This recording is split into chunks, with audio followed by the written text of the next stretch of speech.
Hey there! Welcome to EduCast 3000. I'm your co-host, Melissa Loble. And I'm your co-host, Ryan Lufkin. Today we're joined by James Genone. James is a philosopher and cognitive scientist by training, and he spent his career working at the intersection of how people actually learn and how technology can support that. He most recently served as Senior Vice Chancellor of Learning Strategy at Northeastern University, where he led the university's learning innovation strategy and its AI initiatives for teaching and learning.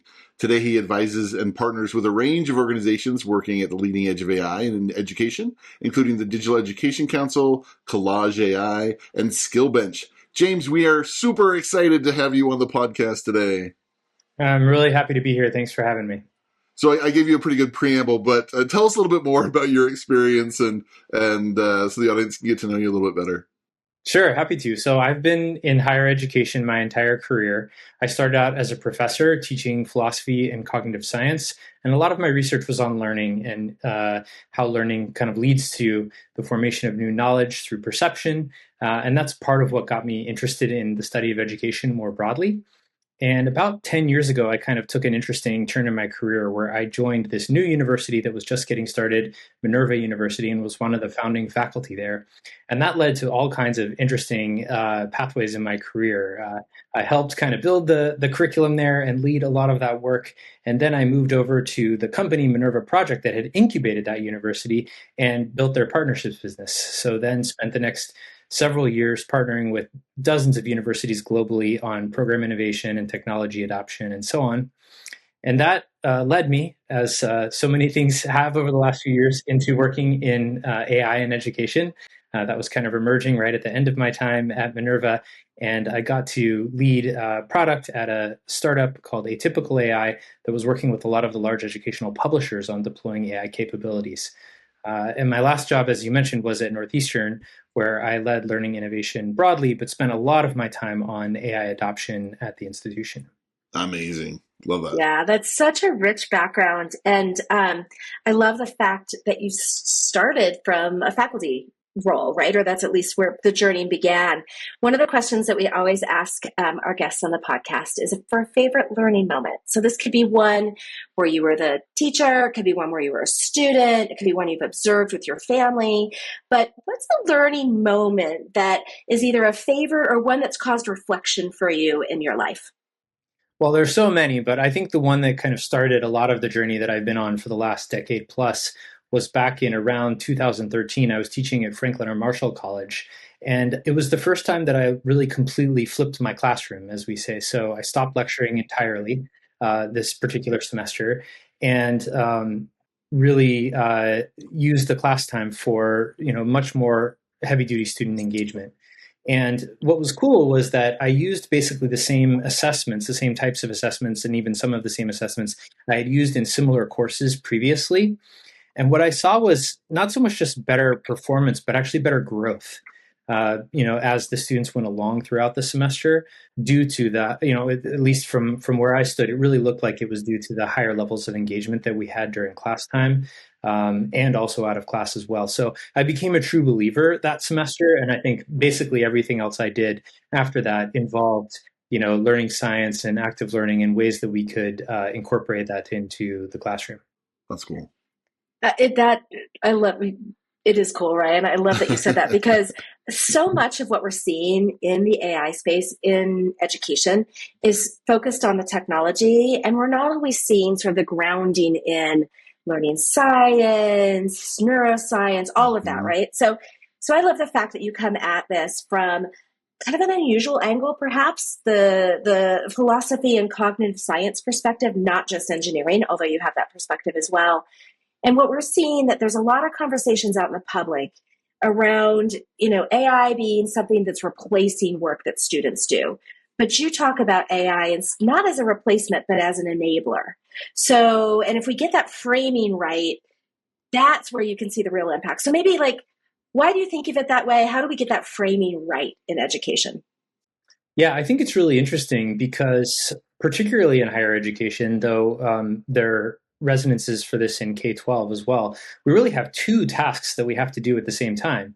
As educators, we have to both prepare students to, for the world of work, which means these days it means adopting AI and being able to use it, but we also have to make sure that they acquire the kind of foundational knowledge and capabilities and skills that allow them to be good users of AI. And that, in many cases, means not using AI to do the work. It can mean using AI in the learning process, but it has to be in very specific ways. And I think in a lot of the conversations, these two get muddled. People think that using AI means something like outsourcing the hard parts to, a large language model, and that's not quite right. On the other hand, if you only focus on the places where I think AI is really productive in learning, you're not necessarily getting at the preparation part, teaching students how to use it in ways that are actually impactful, not so much for learning, but for actually producing work in an employment environment. So really have to think about those two things in parallel and as connected, but distinct. Yeah.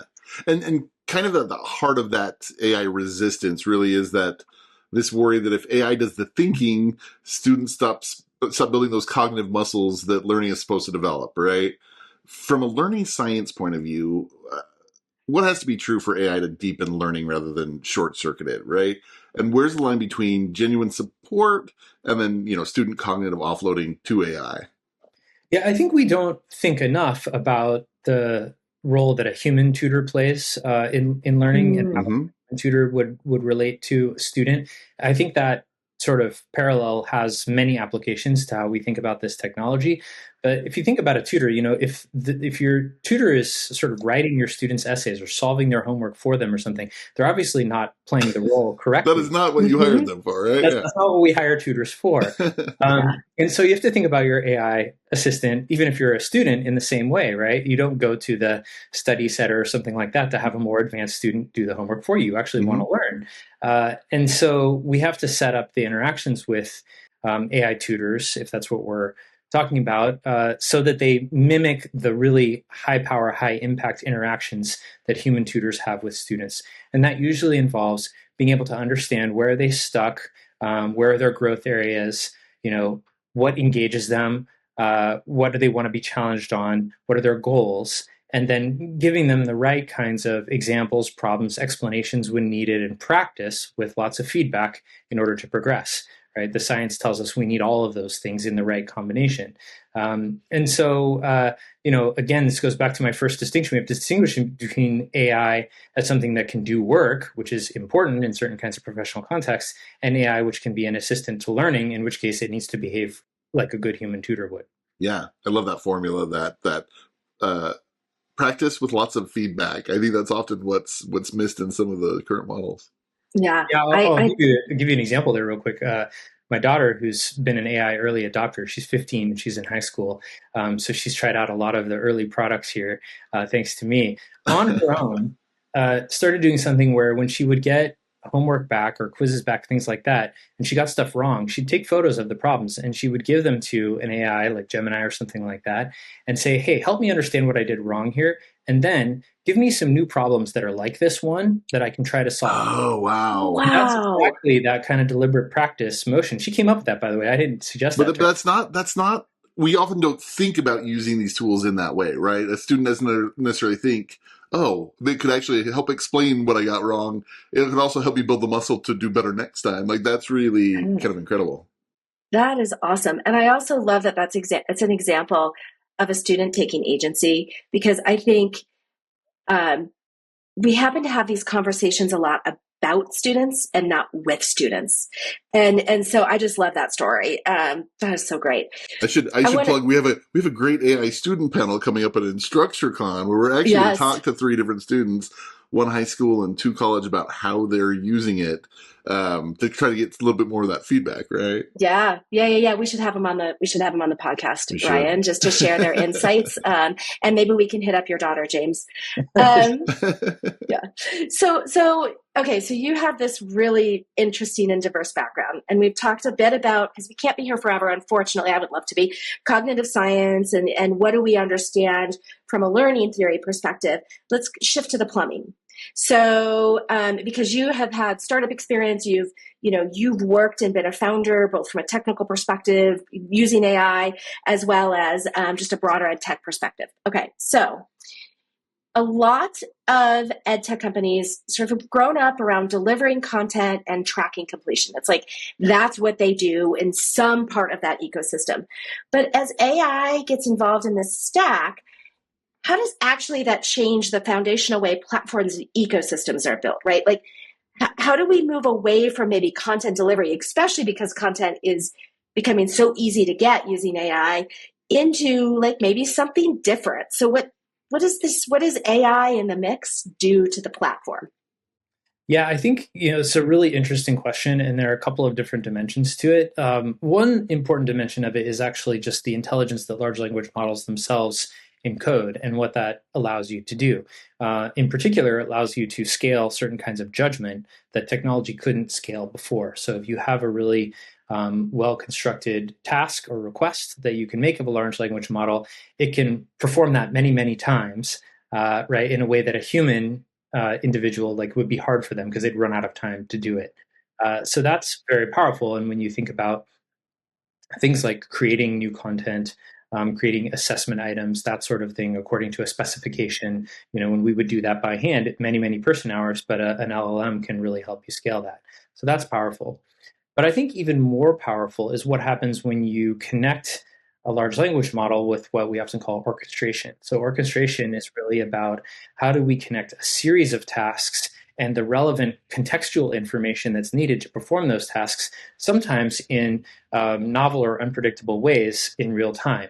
Mm-hmm. And this connects us quickly to the topic of personalized learning, right? This is what makes personalized learning hard, is that you have all of these different dimensions. Where is this particular student right now? And also, what's in their background? What's their prior knowledge? What are the gaps in their prior knowledge? What's ahead of them, right? What are the different strands of the curriculum and skills that they need to learn? And given all of that, what's the next best move, right? That's in their zone of proximal development, as we say. And I think, that's something that even the best teachers struggle to do for a class full of students, because it requires a lot of processing to figure out what that is for each student and multiply that by 20, 30, 40, however many students you have. In some cases, in college courses, you teach hundreds of students. It's really never been something we could scale. And orchestrated artificial intelligence with a human in the loop to make sure that these judgments are set up correctly, I think it's the possibility, at least, of actually being able to deliver this more personalized education. So I think that's where a lot of the promise is right now. We haven't fully realized it yet, but we're hopefully going in that direction. We're gonna talk a little bit more about personalization in a minute, but I did want to pick at one other element before we go down that path. Right now, a lot of institutions are kind of at a fork in the road, right? They're trying to figure out, how do we future-proof our technology? What decisions do we make? So when you think about the architecture of an AI era ecosystem, the data, the models, the interoperability tools, which kind of structural choices matter most? And should you, how do you decide who owns the intelligence layer that sits across all of it, right? How do schools start building that infrastructure that is, not just spending money today that's outdated in a few months, but really laying that foundation? Yeah, this is another fantastic and extremely complex question. So even just unpacking what we mean by intelligence layer. So, again, I'll refer to some of what I just spoke about a second ago. First of all, there's the LLMs themselves. And that part of the intelligence layer, I think we know, is going to be owned by only, I don't know, I'll just say 10 or fewer, frontier research labs. Yep. At least for now, for the foreseeable future. Maybe, it becomes easier for different kinds of institutions to have their own models in the future. But for right now, they're going to own that. Then I think above that, there are the data that provide that context for orchestration that I was just referring to. And those data have different owners, right? So in some cases, it's a publisher, right, who owns the IP. In other cases, it's the institution because they've invested in developing, content or curricula. In some cases, an individual faculty member owns their own, teaching content. In some cases, it's the student because students own their own outputs. And there's a whole debate around that student ownership of their data, right? Absolutely. But I think the more important question for the ecosystem is who benefits from the data. And what needs to happen with the data in order for there to be benefit from it.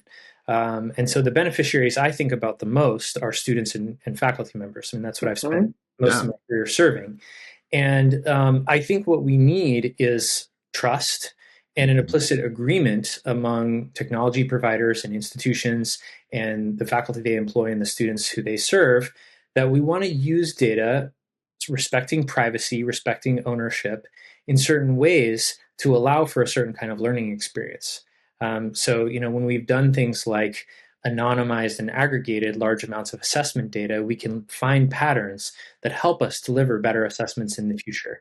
Now, all of that has to be fully transparent and everyone understands what they're opting into. But when that happens, it can be really powerful to allow us to optimize and personalize in ways that aren't possible when there's a lot of wrangling and arguing over this. So I think it's something we really have to get right. I agree too. And like Ryan said, we're going to get to personalization a little bit more, but I have a bit of a precursor question to that, because if you think about personalized learning, it's part of reimagining an overall student journey or learner journey. And you've actually done that work at Minerva. So what gets you excited about AI and the overall student experience and how we might be able to reimagine it, or what could a new experience look like?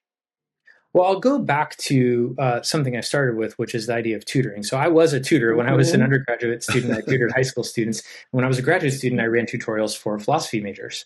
Being a tutor really means having this mental model of your student, really understanding who they are, and at what point in a tutoring session do they start to crash, and you need to kind of re-energize them, and all of that sort of thing.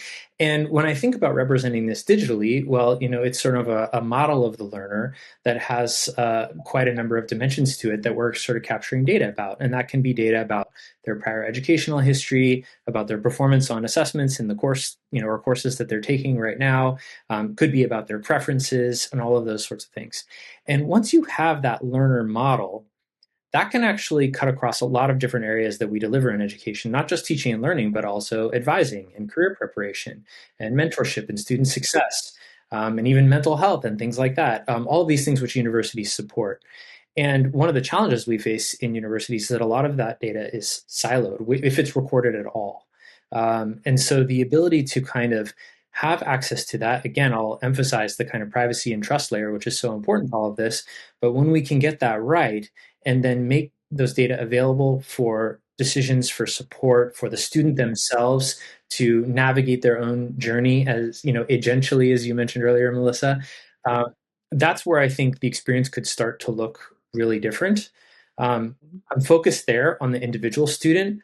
I'll just plant a seed, maybe, which we can talk about a little bit more, which is it's even more powerful when you start thinking about groups of students and learning socially and connecting them with their peers and with mentors and so on. Interesting. Ways that have also been historically hard to scale inside educational institutions. Well, that's another way to kind of remediate some of the risk around people creating kind of inappropriate relationships with AI, or, relying too much on that AI that is not human, but actually facilitating more human interactions, right? Yeah, I mean, we need scaffolding and guardrails around all of that. And I think that goes with the sort of foundational AI literacy that every student's going to need. I mean, I think that starts now in kind of K-12, at least middle school and high school type education, but we have to keep supporting it. Obviously, as you've already referenced, it's important for the learning process, but it's also important for, non-academic parts of growth and development as well. Yeah. So, and I love your vision of personalization. I love that. I also love the mental model of a student, right? Because I think that's, once you have that model, you can see, oh, this could be improved, or suddenly there's a new challenge, right? Maybe they're having mental health issues. You can identify that, right? That's amazing. And we're kind of, Melissa and I talk about this a lot, but we're kind of like back in that startup bubble of the 90s, early 2000s, right? Where there's a lot of vendors, there's a lot of different people promising a lot of things, and personalization of learning is one of those that we hear a lot about. So what's real, what's hype? And I think one of the biggest pieces is what elements of the experience really can be mediated by AI, and which parts need to stay solidly human based, right? And we start talking about that peer and that community aspect, because I think you're onto something there. But how do we create a balance there, and how do we kind of cut through that personalization hype? Yeah, I think a lot of the personalization people anchor to the systems that we've had, over the last decade or so, where, it's about kind of adaptive learning, where, the test or the assessment kind of gets harder or easier depending on how you did on the last item and that sort of thing. And, I think there's some good research showing that that can be powerful, but it's obviously just the tip of the iceberg of what's possible with the current generation of artificial intelligence. And I also think we can think about it much more expansively than just being about assessment. So a big part of my career from Minerva forward has been about experiential learning and things like authentic assessment and trying to unlock how do we scale those things. And I think that, personalization has to move between, kind of that level of thinking about education and the level that we're more familiar with, which is moving through, a body of knowledge or content and kind of progressing against that. Because for students, the question that doesn't get asked enough by the institution for the student or by the student for themselves is, what am I even doing here? Like, what is the point? It's like, what am I? We've talked about that a lot. Like, we forgot to explain the why at some point along the way. And when the student understands the why, they're more willing to engage, right? That's right. But I mean, part of understanding the why is asking the why question themselves for themselves. Yeah. Yes. And so that means exploring, hey, what kinds of careers am I interested in? What kind of, engagement with the world do I want to have? And so there's not nearly enough clear career exploration, early on in college, even enough major exploration. I think a lot of higher education funnels students into majors or forces that choice much too early. When there's so much interdisciplinary skill that you can acquire on the front. They don't even know what they don't know, really, right? That's right. Yeah. Exposure to industries and so on before you make a choice. I mean, at Northeastern, a lot of the co-op students I talked to, when they went on co-op, they would say the most important thing about my first co-op, because often they would do more than one, is that they learned that they were not interested in an industry or career or profession they thought they were. Yeah. And that is incredibly valuable. So we need more of that. And that is part of personalization, because then you realize, hey, maybe I'm not taking the right courses. Yeah. And then, of course, within the course, there's what you're interested in as well. And there's lots of research showing that when students are engaged in the topics that they're studying, they're much more likely to actually learn the underlying mechanics. So if you can learn math by solving problems in a field that interests you rather than just generic, problem sets, you're going to be more engaged. Engagement is what drives attention, and attention is what drives learning. So we need as much of that as we can have. And to the extent that AI can help us unlock that, it's really powerful. Yeah. If you made all of my son's math about basketball or basketball-based questions, 100%. He'd do a lot better than, apples and oranges. So yeah. Well, and this leads to a deeper question about assessment. You've already talked a little bit about this. And I think, as Ryan said, personalization hype is a bit here, and we're trying to cut through that noise and figure out what is real personalization, where can the impact be, what can people do. I think on the other side of that, assessment's the place where everybody's like, AI has completely disrupted this, and now we're stuck. Right? We're not sure what to do next. I think we do know the take-home essay, probably the multiple choice exam. We're going to have to rethink that, because those are the kinds of things that AI can do in 30 seconds. And those are the kinds of things that students are then going to ask themselves, well, why am I doing this if AI can do it in 30 seconds? Yeah. So the question is, like, maybe through a cognitive science lens to start, how do we rethink assessment, what we assess, and how we assess it? Yeah. Yeah, to me, the question about assessment is always just one about incentives and, and the kind of why, like, why am I doing this? I think most students intuitively understand that the knowledge that you're trying to acquire in school is at least intended to be something that you'll use in your life.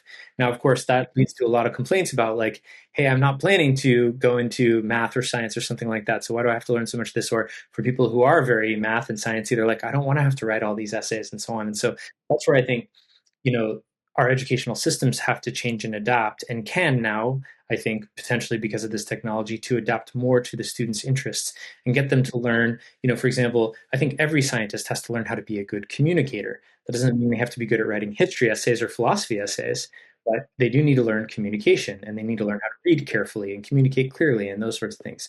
And likewise, everybody needs to be numerate and understand, all of the mathematics that runs our day-to-day lives, from our finances to, our political systems and the economy and everything else, at least to some extent. So if we can kind of reorient the acquisition of these skills more around what's practical and what's of interest to the individual student, and get that balance right, I think that's very powerful.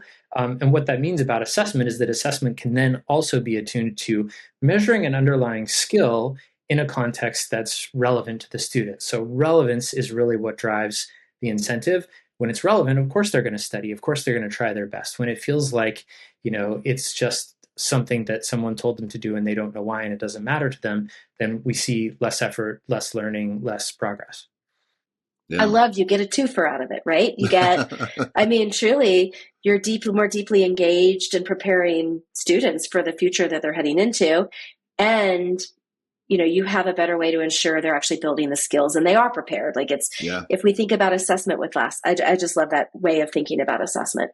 So, and the other piece too, we and Melissa and I, this is something that's come up multiple times over the last couple of years, but the idea that from that very first webinar I hosted after the release of OpenAI, ChatGPT, we had people saying, we're going medieval. We're going back to, paper, blue books and pencils and proctored exams. Like if we're breaking these kind of old proxies, if we're breaking the old systems, what does the future look like? And how do we bring the less willing or those that are really just kind of overcome by the fear along up to that level? And then how do we make sure that institutions really trust that grades or credentials, those students have the skills they need to be effective? Well, I'm so glad you brought up grades because it gives me a chance to get on my soapbox. I'm a major detractor of grades. Yeah. I think I had an analogy this morning when I was talking with a friend about this. If you're an investor and you're trying to decide which companies to invest in, and the only thing you know about the company is whether it got an A or a B or a C, you could never really invest, right? Yeah. Probably most of the companies that come across your desk all get A's. So how do you tell them apart? Well, that's what's really happening when you send an employer a transcript from a student, right? They're seeing a bunch of letter grades and they don't have any information that differentiates this student from this applicant from that applicant. And so, of course, they have to look at other sources of information. So the educational system is completely failing employers, not to mention, when I was teaching, when I was in the classroom, trying to understand how well my students had done in previous courses, like prerequisite courses, was impossible. It was a black box, right? It depended on which teacher they had. And, two students could do well in the same course through totally different routes and so on. So I will be excited when that part of the system has gone away and has been replaced with something that has much more granular information in it about a student's progress across all the dimensions that they're studying, whether that be durable skills or domain-specific knowledge or techniques in their field and so on. And, that's a lot of work.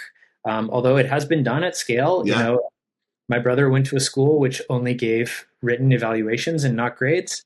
And there are other schools that have tried that. Generative AI would make that much easier to scale. Yeah. There's also, actually psychometrically valid assessments that I think we could scale now that are much more skill and competency based. So I think we're hopefully at the beginning of a kind of golden age of a much better signal, both for students, for their future teachers, and for their employers of where their strengths and weaknesses lie. We've talked a lot about that kind of skill-based hiring, skill-based, but I really like how you framed that because it does kind of makes it seem silly the way we're doing it currently, and why would we resist any kind of change on that? Well, and it leads to my last question, and then I know Ryan's got one more question as well. Okay, so we've seen a lot of institutions attempt to adopt AI, and there have been some stellar examples that have come from that, but there's also a lot of common mistakes. One of them, I think, relates to something that you were just talking about around trying to unpack skills from learning outcomes, and they're not just quite they don't know how to do that. But that's neither here nor there. What are you seeing? What are some of the common mistakes that are being made by institutions as they're trying to increase adoption of AI and make it an enabler and do all of the things they've been talking about on this podcast? And then maybe what are a couple ways that where are some suggestions for how do you get through those common mistakes? Yeah. How about that? Yeah, it's a great question. And I think a lot of what I've seen is universities operating at one of two ends of the spectrum. Either it's, here's maybe a few suggestions, but, no hard and fast rules. It's up to you. Mm-hmm. Or really what they mean is it's on you, faculty member. That's right. What you're going to do. And, we might have some best practices here, but we're not going to give you any specific guidance. And what that results in is a really poor experience for students because being the Wild West and there's no It's totally consistency. inconsistent. Yeah. Yep. And at the other end of the spectrum, we see these kind of mandates, which can go in totally different directions. Of course, we've seen lots of bans. We've also seen mandates: you must use AI, or you're not allowed to prevent students from using AI in any context. That's happened at least one university that I know of. And so those two extremes, I think, don't serve anyone well. You need a thoughtful, deliberate, scaffolded, structured approach. And it's one that needs to heavily engage faculty, but also not make it optional for them to engage. And that doesn't mean that AI has to be in every single course. I think that's probably not appropriate. But it does mean it has to be available as a resource to every single student to gain AI literacy, to understand how AI is being used in their field or in the industry that they're going to go into, and get prepared for that. That responsibility sits with universities to do that. And that means, every faculty department has to figure out how they're going to provide that for the students in their majors. And some of the work that I'm most proud of that I did at Northeastern was to convene different groups of faculty, in some cases in communities of practice, to really have some of the early adopters spread what they were learning Yes. to their peers. And, obviously their peers really respect their voice and their experience, but also to convene some working groups that had the mission to come up with frameworks for navigating particular topics like AI readiness and AI in assessment. And then once those frameworks were out, it was on the departmental and college leaders to actually implement them in a consistent and equitable way across all of the programs so that students were having a relatively consistent experience. I think we've seen a lot, I think, just like you said, the Wild West, right? The spectrum of what schools are doing is broad. What role does federal guidance or international guidance, or how do we create some consistency across education in driving some of those, I don't know, some sort of even consistent, you look at the experience that my kids are having from one high school to the neighbor's high school to college, one college to another. How do we get some consistency around that? Yeah, I don't know that it's going to come down to governmental bodies because they just have such a broad remit. I think it's Yeah. hard for them to go really deep on this. And also, it's the case that different kinds of institutions, in different geographies at different levels of the educational system, have really different contexts that, it's hard to sort of navigate all of them. But I'll give a shout out to an organization you mentioned earlier that I work with, the Digital Education Council, really focused on universities, and I think done an incredible job of coming up with resources and research and Great benchmarks. research. Yeah, Yeah. to understand, kind of what is and isn't working and what's the state of play in education. And they have some really great frameworks around things like Yeah. assessment and AI readiness and so on. So I think organizations like that, this is what they spend 100% of their time on every day, and they can go really deep, and they have a great lens globally across what's happening in higher education, can be fantastic resources. But universities also need to take ownership of this. And I think that means empowering people within the university, giving them the role and the remit and the training, if they need it, to actually adopt these kinds of frameworks and be able to implement them effectively. Exactly. Okay. I always love to break out the crystal ball question, right?